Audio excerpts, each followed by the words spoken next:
Imagine a man dragged into court with a debt of 10,000 talents, millions of dollars, a sum impossible to repay. The king, in a scandalous act of generosity, wipes the slate clean. But that same man walks out, finds a coworker who owes him a few days' wages, and chokes him, demanding, "Pay what you owe."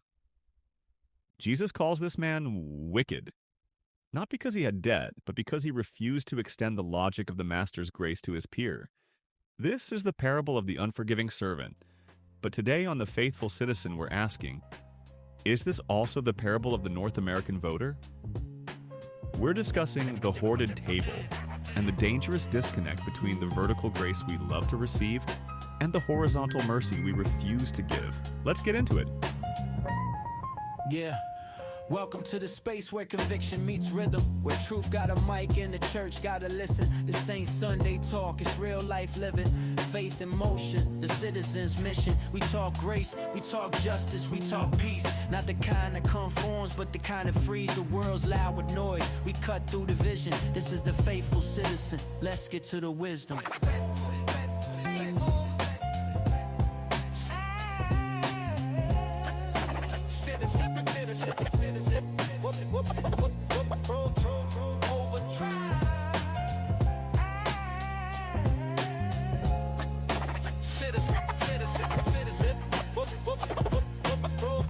If you were to analyze the theological DNA of the modern evangelical church, you'd find it structured around a single glorious nucleus: grace.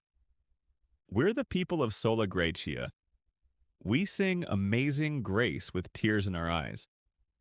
We memorize Ephesians 2:8.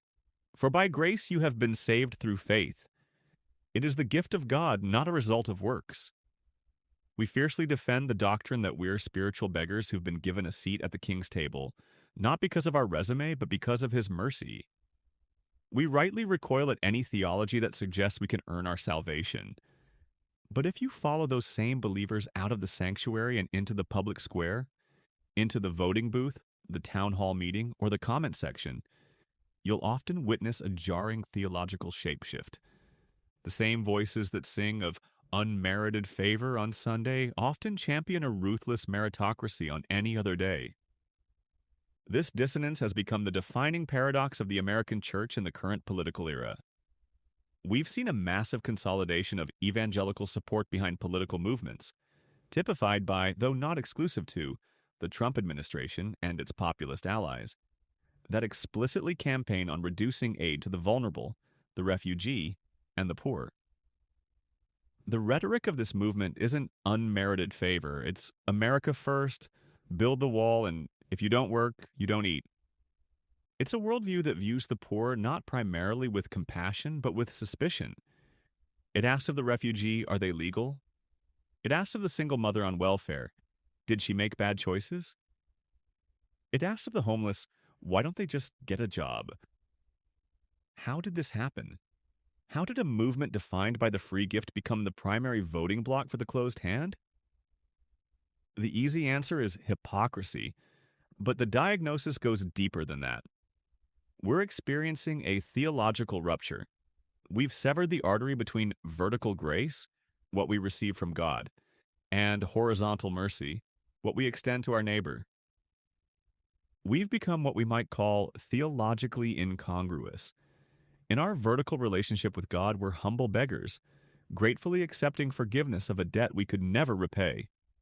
However, in our horizontal relationship with our neighbor, we revert to the transactionalist model we previously critiqued. We become harsh accountants, demanding that others earn their keep and prove their worthiness before they receive a crumb of help. We've accepted the king's forgiveness for our massive debt, but we're currently choking our neighbor over a few silver coins. This is the precise scenario Jesus warned against in the parable of the unforgiving servant. In the story, a servant is forgiven a debt of 10,000 talents, an astronomical, unpayable sum representing our sin against God. But that same servant immediately finds a fellow servant who owes him 100 denarii, a significant but payable sum, and chokes him, demanding payment. Jesus calls this servant wicked. Why? Not because he had debt, but because he refused to extend the logic of the master's grace to his peer. This week, we're attempting to reconnect that severed artery and redeem the concept of mercy from the two idols that are currently cutting it. On one side, we have the idol of merit, the Bootstrap Gospel. This is the conservative error that conflates the gospel with the Protestant work ethic, teaching us that poverty is a moral failing and wealth is a sign of virtue. On the other side, we have the idol of the system, checklist charity. This is the secular error that attempts to outsource compassion to the state, reducing the poor to statistics to be managed rather than neighbors to be loved. Both idols allow us to keep our hearts hard. Both allow us to hoard the table. But the gospel calls us to a scandalous generosity. It reminds us that we're not the hosts of the banquet, we're the guests, and guests have no right to hoard the meal. To unclench our hands, we must first examine the myth that made us close them. If the spiritualizer was the false gospel of our mental health, the bootstrap gospel is the false gospel of our public ethics. This worldview has captured the imagination of the modern religious right. It's a syncretistic blend of the Protestant work ethic, American individualism, and free market capitalism, all baptized in just enough Christian language to make it feel holy. It operates on a simple, seductive premise: God helps those who help themselves. A phrase notably that's not in the Bible, but in Poor Richard's Almanac by Benjamin Franklin. The Bootstrap Gospel teaches that material success is the direct result of moral virtue, and conversely that poverty is the direct result of moral failure. It suggests that if you work hard, you'll be blessed. If you're struggling, it's because you've failed to take responsibility. This is the idol of merit, and it relies on three specific lies to keep our wallets closed. The first lie is a classification system. We've subconsciously divided the poor into two camps: the deserving and the undeserving. The deserving poor are the innocent victims, the widow, the orphan, perhaps the person whose house burned down. We're happy to help them because their poverty is not their fault. Meanwhile, the undeserving poor are the complicated ones: the addict, the single mother with multiple partners, the immigrant who crossed the border illegally, the homeless man who might buy alcohol. The Bootstrap Gospel tells us we're responsible only for the first group. It allows us to play God, adjudicating who's worthy of our mercy based on their moral performance. But this distinction is foreign to the New Testament. Christ didn't die for the deserving. For while we were still weak, at the right time Christ died for the ungodly. Romans 5:6. If God only helped the deserving, we'd all be in hell. When we demand that the poor present a clean moral resume before we feed them, we're not acting like Christians. We're acting like the Pharisees who complained that Jesus ate with tax collectors and sinners. The second lie is a delusion of origin. The Bootstrap Gospel feeds the ego by telling us, I worked hard for what I have. I built this. Why should I give it to someone who didn't? This is the transactionalist worldview we'll critique in The Faithful Vocation. The belief that our wealth is a wage we've earned, rather than a trust we've received. It conveniently ignores the thousands of unmerited graces that enabled us to succeed: the country of our birth, our genetic health, our IQ, the stability of our parents, and the era in which we live. As the Apostle Paul asks in 1 Corinthians 4:7, what do you have that you did not receive? If then you received it, why do you boast as if you did not receive it? When we view our success solely as the fruit of our own labor, we turn blessing into wages. And if it's our wage, we have every right to hoard it. This is the idol of the self, erasing the providence of God to secure its own credit. Finally, there's the weaponized fear of enabling. This is the favorite shield of the merit-based Christian. We tell ourselves, if I give them money, they'll just waste it. Or, if we offer too much aid, they'll become dependent. We dress up our stinginess as tough love. To be fair, enabling is a real dynamic in addiction and family systems. But in our public theology, we've become far more terrified of accidentally helping someone who might be lazy than we're frightened of ignoring Jesus in the guise of the poor. In Matthew 25, during the judgment of the sheep and the goats, Jesus doesn't say, I was hungry and you checked my drug test results. He says, I was hungry and you gave me food. The Bootstrap Gospel prioritizes efficiency and moral policing over generosity. It would rather let 10 hungry people starve than let one lazy person get a free sandwich. The root heresy here is Pelagianism, the ancient belief that humans can earn their salvation through good works. We'd never preach this from the pulpit regarding our souls. We know we can't earn heaven, but we practice it with our pocketbooks. We believe we earned our earthly standing, so others must earn theirs. We preach grace on Sunday, but we practice karma on Monday. We believe that the world is a giant vending machine.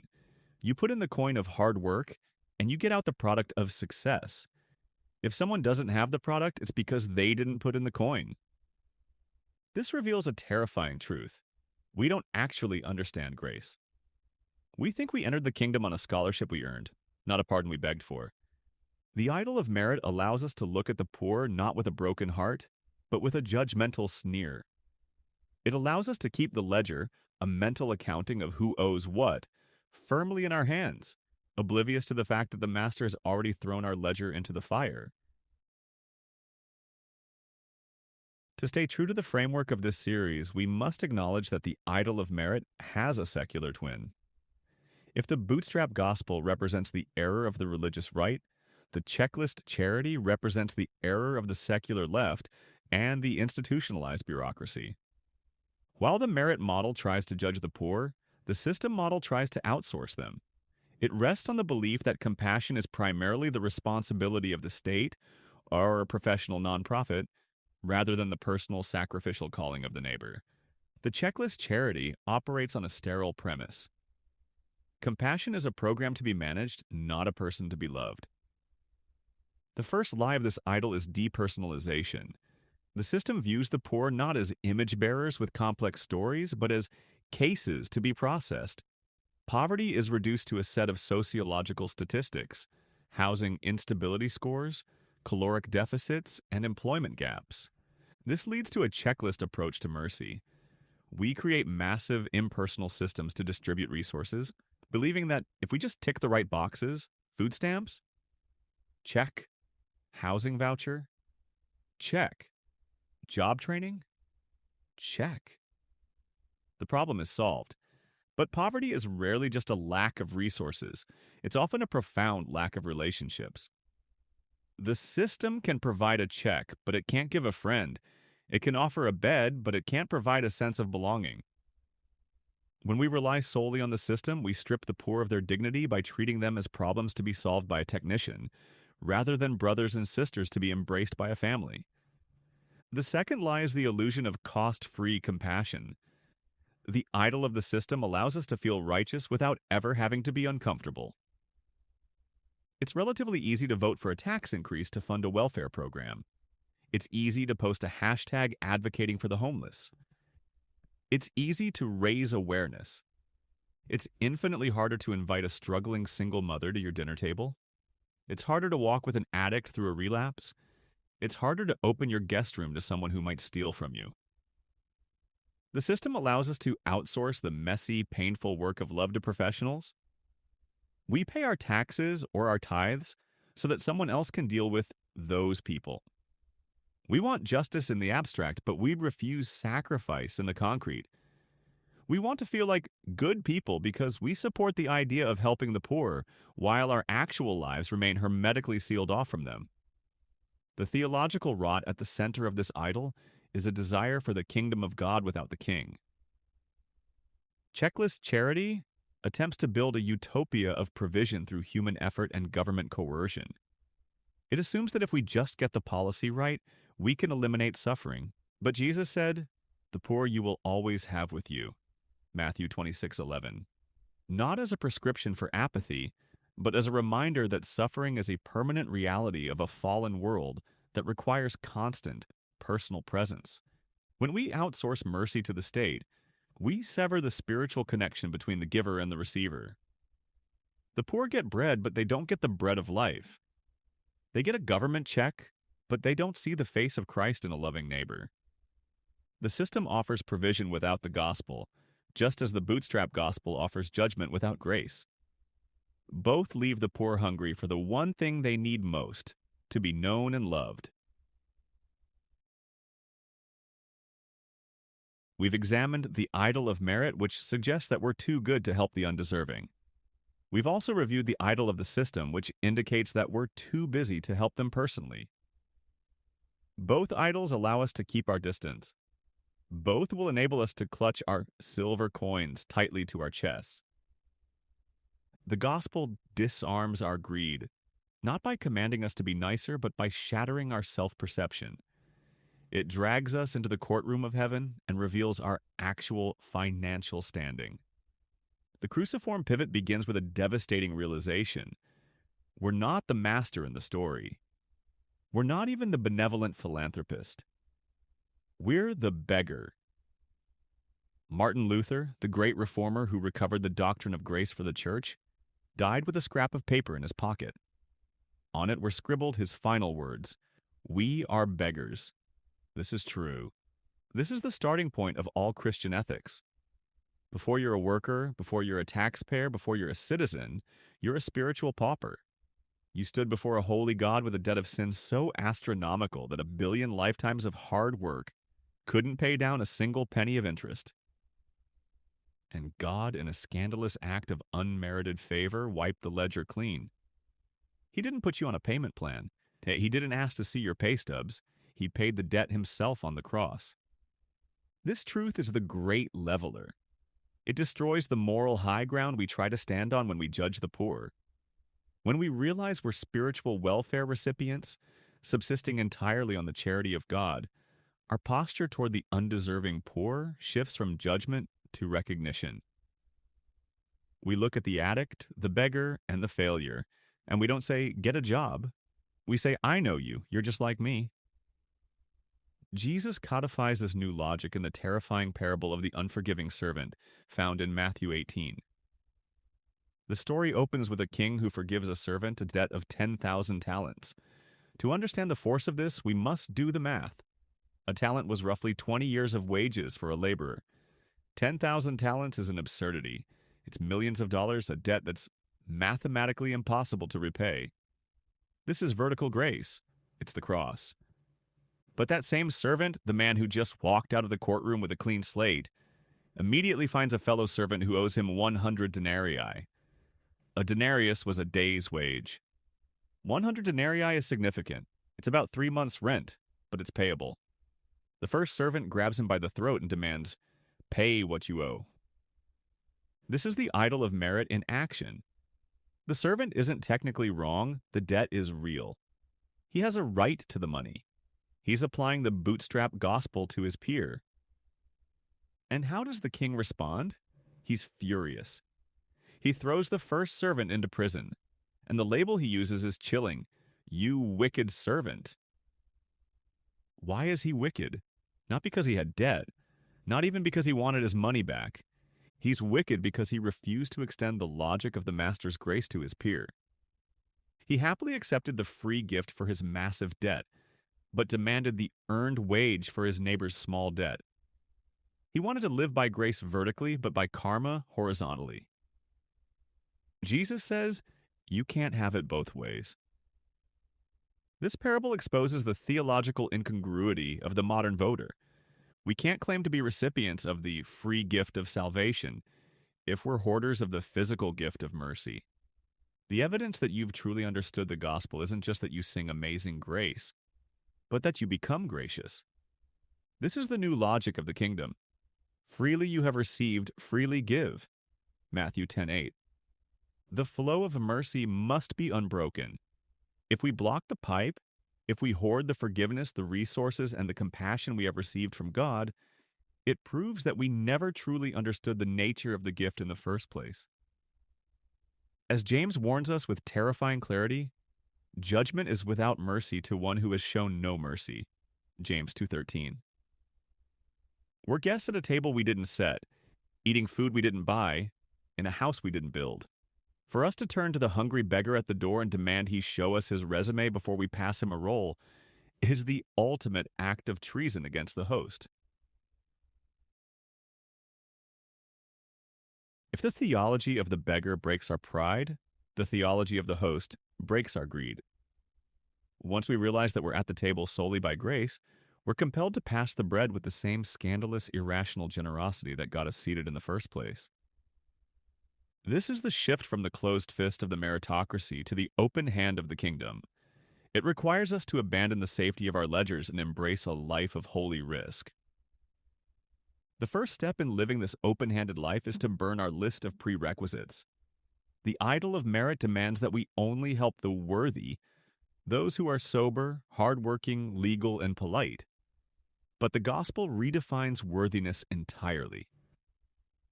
Romans 5:6 tells us, "For while we were still weak, at the right time Christ died for the ungodly." Notice the adjectives.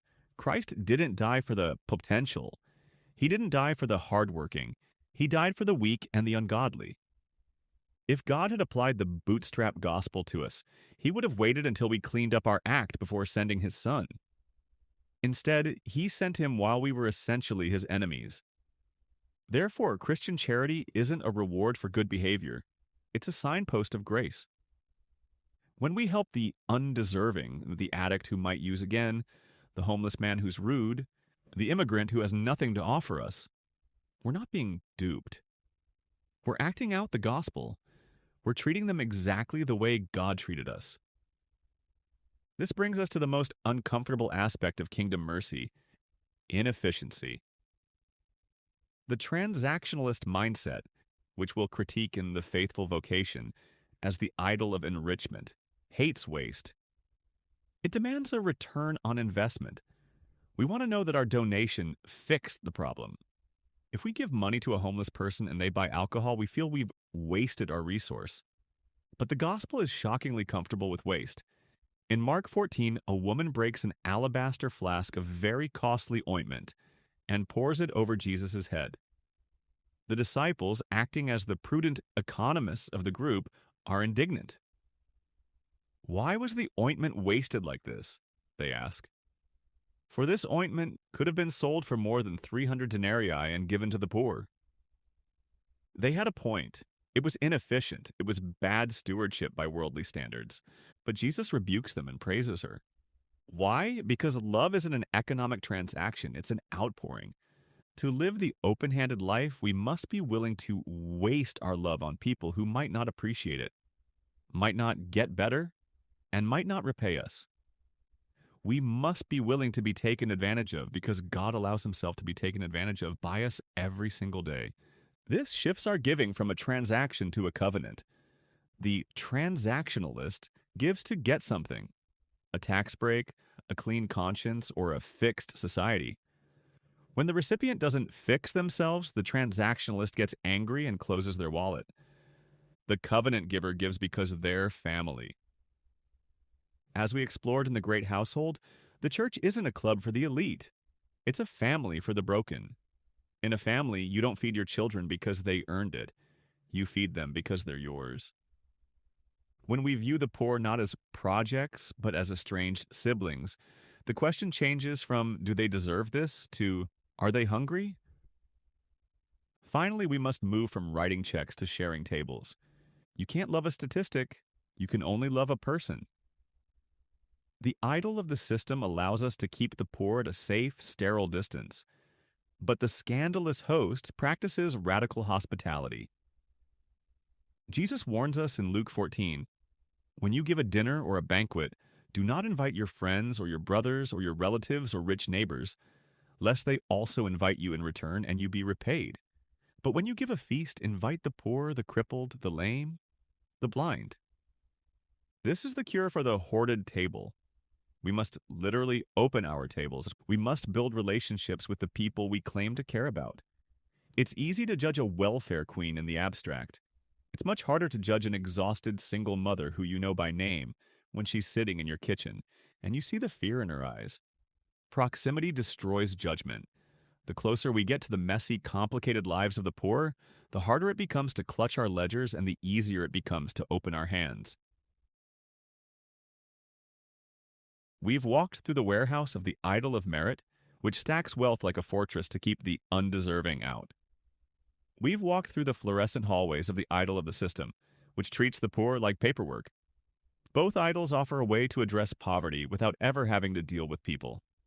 They allow us to keep our hands clean and our ledgers balanced. But the gospel offers us a different ending. It doesn't promise that if we work hard enough, we'll be rich, nor does it promise that if we vote for the right program, we'll be safe. It offers us something far more dangerous, a hole in the pocket. It calls us to be a people who hold our resources so loosely that they're constantly slipping through our fingers and into the hands of those who need them. It calls us to live as if we genuinely believe that our money isn't our own, our standing isn't earned, and our neighbor isn't a competitor. We must end with a warning, one that echoes from the Old Testament prophets with terrifying clarity. We often think of worship as what happens in the sanctuary, the songs, the sermons, the liturgy, but God explicitly ties the validity of our worship to our treatment of the poor. Through the prophet Amos, God roars, I despise your feasts, and I take no delight in your solemn assemblies. But let justice roll down like waters, and righteousness like an ever-flowing stream. Amos 5:21-24. Through Isaiah, he's even more specific. Is not this the fast that I choose, to share your bread with the hungry and bring the homeless poor into your house? Isaiah 58:6-7. God is telling us that he's not impressed by our theology, our political victories, or our passionate worship services if we're stepping over Lazarus to get into the church building. If we hoard the table, our songs are just noise. We need a vision of the church that's known not for its political power, its moral policing, or its economic prudence, but for its scandalous, irrational generosity. We need to be a people who walk through the world with the swagger of spiritual billionaires. Not because we're arrogant, but because we know we've been given a donation so large that we could never spend it all. When you know you've been forgiven a debt of 10,000 talents, you don't choke your neighbor over a few dollars. You laugh. You pay their debt too. You tip extravagantly. You give to the beggar who might lie to you because you know you've lied to God, and he gave to you anyway. The culture war wants us to count the cost. It wants us to scrutinize the poor, judge their worthiness, and protect what's ours. The gospel calls us to drop the ledger. Stop calculating who deserves what. Stop worrying about who's taking advantage of you. Look at the undeserving neighbor, the refugee, the addict, the single mom, the person voting for the wrong candidate, and see a mirror. See a fellow beggar. And then show them the master who welcomed you to the table when you had nothing to offer but your hunger. Thank you for listening to this episode of The Faithful Citizen. Today we talked about the theological incongruity of singing about grace on Sunday, while demanding a ruthless meritocracy on Monday. It's a hard paradox to sit with, but it's necessary if we want to move from a transactional faith to a covenant faith. If you want to read more about the idol of merit or the idol of the system, visit our Substack. We'd love to hear your thoughts. How do you see these idols playing out in your own community? Let's engage there. For those who've asked how to support the podcast further, we've launched paid subscriptions on Substack. This helps us continue this work and sustain the project. However, please note that our commitment to the open hand applies to us as well. Our resources will remain accessible to all with no obligation to pay. If you can't support us financially, you can support us vocally by hitting subscribe and leaving a review. It makes a massive difference. Go in peace and don't forget to live generously.